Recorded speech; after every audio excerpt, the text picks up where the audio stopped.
नमस्कार दोस्तों। आइए सुनते हैं एक परी कथा, सुंदरी और राक्षस। एक नगर में एक धनी व्यापारी रहता था। उसकी 3 बेटियां थी। बड़ी बेटी का नाम ब्लिस, मझली का नाम ब्लॉसम और सबसे छोटी बेटी का नाम ब्यूटी था। तीनों बहनों में ब्यूटी सबसे सुंदर थी। इसी कारण उसकी दोनों बड़ी बहनें उससे जला करती थी। स्वभाव से ब्यूटी नम्र और दयालु थी, जबकि दोनों बड़ी बहनें गुस्सैल, लालची और स्वार्थी थी। एक दिन व्यापारी को ये संदेश मिला कि उसके सामानों से लदे जहाज समुद्री तूफान के कारण समुद्र में डूब गए हैं। इससे उसे बहुत बड़ा नुकसान हुआ। उसका पूरा व्यवसाय बर्बाद हो गया। घर को छोड़कर उसके पास कुछ भी न बचा और वे गरीबी में जीवन काटने को विवश हो गए। आलीशान जीवन जीने के आदी व्यापारी की दोनों बड़ी बेटियां इन हालातों के लिए पूरा दिन अपने पिता को बुरा भला कहती रहती और शिकायतें करती रहती। वे घर का कोई काम नहीं करती, लेकिन ब्यूटी इन हालातों में भी खुश थी और पूरे दिन घर का काम करती और साथ ही अपने पिता को भी खुश रखने की कोशिश करती थी। कुछ महीनों बाद एक दिन व्यापारी को पता चला कि उसका एक जहाज बंदरगाह पर पहुंच गया है। उसने तुरंत ही बंदरगाह जाने की तैयारी कर ली। जाने से पहले उसने अपनी तीनों बेटियों से पूछा कि वापसी में वो उनके लिए क्या लेकर आए। दोनों बड़ी बेटियों ने सुंदर कपड़े, जूते, मोतियों का हार और इसी तरह की अन्य चीजें लाने को कहा। ब्यूटी अपने पिता की हालत जानती थी, इसलिए उसने अपने पिता से बस एक सुंदर लाल गुलाब का फूल लाने को कहा। जब व्यापारी बंदरगाह पहुंचा तो उसने देखा कि उसके जहाज का पूरा सामान नष्ट हो चुका है। साथ ही उसका जहाज भी टूट फूट गया है और किसी काम का नहीं रह गया है। थका हारा निराश व्यापारी वापस घर की ओर लौटने लगा। वापस लौटते लौटते रात हो गई। रास्ते में एक घना भयानक जंगल था। व्यापारी जल्दी जल्दी से उस जंगल को पार कर लेना चाहता था, लेकिन तभी अचानक ही शुरू हुए तेज आंधी तूफान ने उसे घेर लिया। उस तूफान में सफर जारी रख पाना असंभव था। आश्रय की खोज में वह इधर उधर भटकने लगा। तभी उसे उस भयानक जंगल में एक स्थान पर रोशनी दिखाई पड़ी। जब वह वहां पहुंचा तो उसे रोशनी से नहाया हुआ महल नजर आया। उसकी उम्मीद बन गई कि रात गुजारने के लिए उसे यहाँ आश्रय मिल सकता है। वो महल के दरवाजे के पास पहुंचा, देखा कि वह खुला हुआ है। उसने वहां से आवाज लगाई, किंतु कोई बाहर नहीं आया। साहस बटोर कर वह अंदर चला गया। अंदर पहुंचकर उसने फिर से पुकारा, किंतु फिर भी कोई नहीं आया। वो महल बड़ा ही विचित्र था। पूरा महल रोशनी से जगमगा रहा था। खाने की टेबल लजीज खानों से, पकवानों से भरी हुई थी, लेकिन वहां कोई भी नहीं था। लंबी यात्रा के उपरांत व्यापारी को जोरों की भूख लगाई थी, इसलिए वह चुपचाप भोजन करने लगा।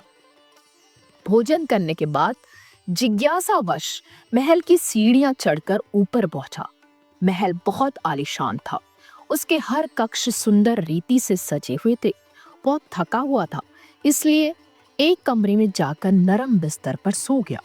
सुबह जब वह सोकर उठा तो उसे अपने बिस्तर के पास नए कपड़े दिखाई पड़े। नहा धोकर उन कपड़ों को पहनकर वह तैयार हो गया। खिड़की से बाहर झांककर उसने देखा कि मौसम साफ हो चुका है। अब मैं अपनी यात्रा फिर से शुरू कर सकता हूँ। ये सोचकर वह सीढ़ियों से नीचे उतरा।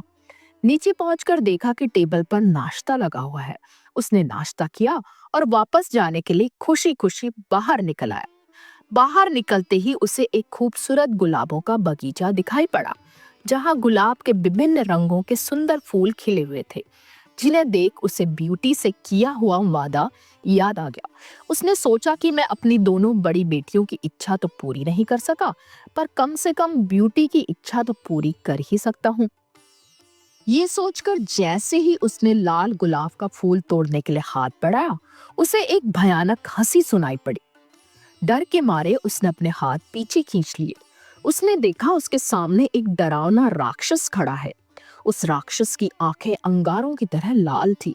व्यापारी को घूरते हुए गुस्से में गुर्राया, दुष्ट व्यक्ति, मैंने तुम्हें अपने महल में आश्रय दिया, खाने के लिए लजीज भोजन दिया, सोने के लिए नरम बिस्तर दिया और पहनने के लिए नए कपड़े दिए। मेरे इन एहसानों के बदले मुझे धन्यवाद देने के बजाय तुम मेरे बगीचे से फूल चुरा रहे हो। कितने एहसान फरामोश हो तुम। अब मैं तुम्हें जीवित नहीं छोड़ूंगा। डर से कांपते हुए वह व्यापारी राक्षस के पैरों पर गिर पड़ा और क्षमा याचना करने लगा। मुझे क्षमा कर दो, मुझे क्षमा कर दो। मैं ये गुलाब का फूल अपने लिए नहीं तोड़ रहा था, बल्कि अपनी बेटी के लिए तोड़ रहा था, जिसे मैंने एक लाल गुलाब का फूल लाने का वादा किया था। मुझे मत मारो, तुम जैसा कहोगे मैं वैसा ही करूंगा।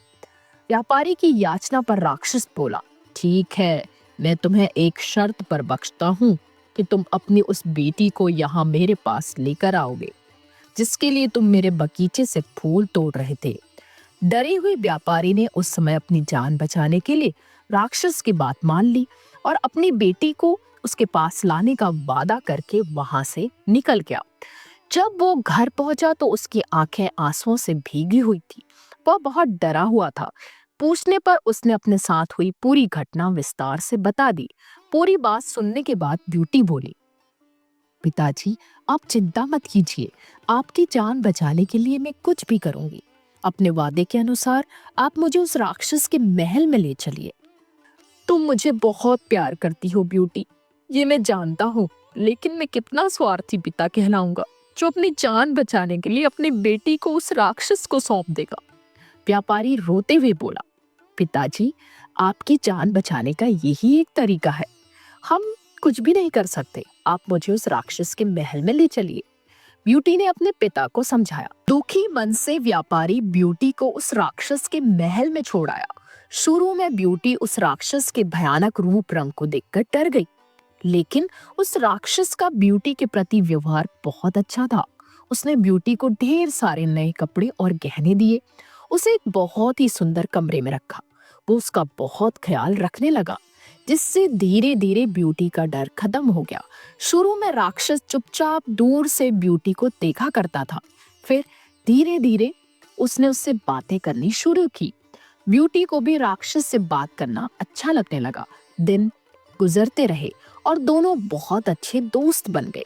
राक्षस ब्यूटी को चाहने लगा था, लेकिन अपनी बदसूरती के कारण उससे अपने मन की बात कहने से डरता था। फिर भी एक दिन उसने हिम्मत करके ब्यूटी को अपने मन की बात बता दी। उसके सामने विवाह का प्रस्ताव रख दिया। इस प्रस्ताव पर ब्यूटी आश्चर्य में पड़ गई। उसे समझ नहीं आया कि राक्षस को क्या उत्तर दे। वो सोच में पड़ गई। वह कैसे उस बदसूरत राक्षस से विवाह कर सकती थी, लेकिन वो उसकी भावनाओं को भी ठेस नहीं पहुंचाना चाहती थी, क्योंकि वो उसके प्रति दयालु था और उसके पिता के उसने प्राण भी नहीं लिए थे। ब्यूटी घबराते हुए बोली, मैं इसका अभी कोई उत्तर नहीं दे सकती। ब्यूटी की बात पूरी होने के पहले ही राक्षस उसका उत्तर समझ गया और उसकी बात काटकर बोला, कोई बात नहीं ब्यूटी, मैं तुम्हारी स्थिति समझता हूँ। मुझे तुम्हारी बात का बुरा भी नहीं लगा। इतना कहकर वो वहां से चला गया। दिन गुजरते गए। दोनों ने इस बारे में फिर कोई बात नहीं की। ब्यूटी को वहां कोई तकलीफ नहीं थी, लेकिन वो अपने पिता और बहनों को बहुत याद किया करती थी। ऐसे ही एक दिन वो उन्हें याद करती हुई उदास बैठी हुई थी। तभी राक्षस वहां आया और उसकी उदासी का कारण पूछा। ब्यूटी ने उसे बताया कि वो अपने परिवार को याद कर रही है। राक्षस ब्यूटी का दुख समझ गया और उसने उसे एक जादुई आईना दिया, जिसमें वह जब चाहे अपने पिता और बहनों को देख सकती थी। ब्यूटी उस आईने को पाकर बहुत खुश हुई। अब जब भी उसका मन करता वह उसमें अपने परिवार को देख लेती थी। एक दिन ब्यूटी ने उस आईने में देखा कि उसके पिता बीमार है और मरने की कगार पर है। वो दुखी हो गई। उसने राक्षस से विनती की कि वो उसे उसके पिता से मिलने के लिए जाने दे। वो आखिरी बार उनसे मिलना चाहती है। पता नहीं फिर कभी वो उनको देख पाए या नहीं। पहले तो राक्षस ने मना कर दिया, लेकिन फिर ब्यूटी के आंसू देखकर उसका मन पिघल गया। उसने उसे जाने की इजाजत दे दी। उसने ब्यूटी से कहा, मैं तुम्हें अपने पिता के पास जाने की इजाजत देता हूँ, लेकिन इस शर्त पर कि तुम्हें 7 दिन के भीतर मेरे पास वापस आना होगा, नहीं तो मैं तुम्हारी याद में मर जाऊंगा। ब्यूटी ने राक्षस से वादा किया। वो अपने पिता को देखकर 7 दिन में वापस लौट आएगी।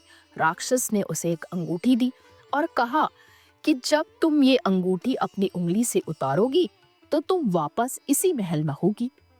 और ब्यूटी ने वो अंगूठी पहन ली। अगले दिन जब वह सोकर उठी तो उसने खुद को अपने पिता के घर पर पाया। वह सीधे जाकर अपने पिता से मिली।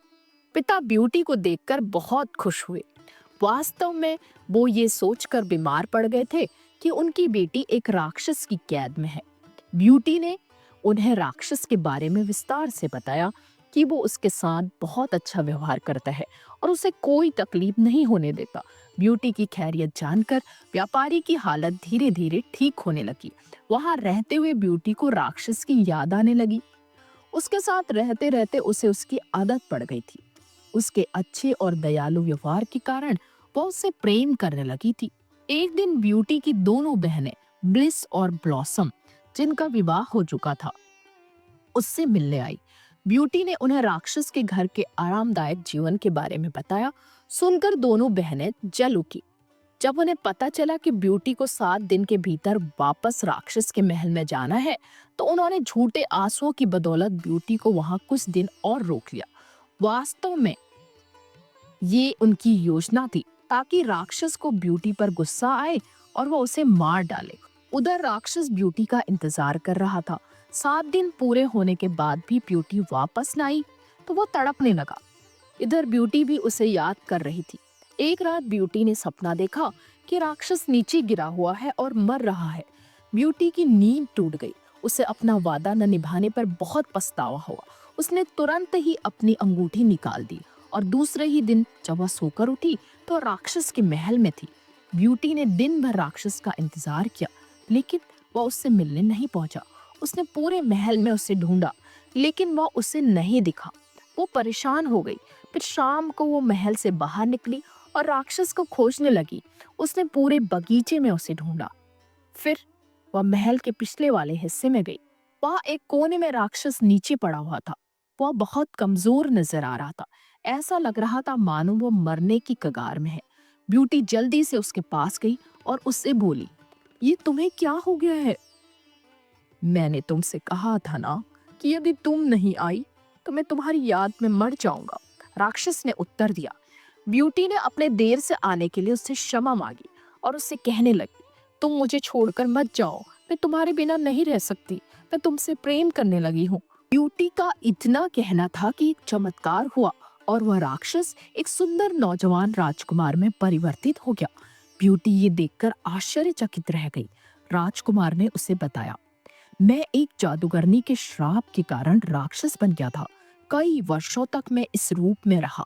ये श्राप तभी टूटता जब कोई मेरी बदसूरती के बाद भी मुझसे सच्चा प्रेम करता। आज तुम्हारे सच्चे प्रेम के कारण ये श्राप टूट गया है और मैं वापस अपने असली रूप में आ गया हूँ। ब्यूटी उसे देखकर बहुत खुश हुई। दोनों ने विवाह कर लिया और खुशी खुशी रहने लगे। तो दोस्तों, ये थी परी कहानी सुंदरी और राक्षस। आपको कैसी लगी जरूर बताइए। तो जल्दी ही मिलते हैं फिर से एक नई कहानी के साथ। तब तक के लिए मुझे विदा दीजिए। धन्यवाद दोस्तों।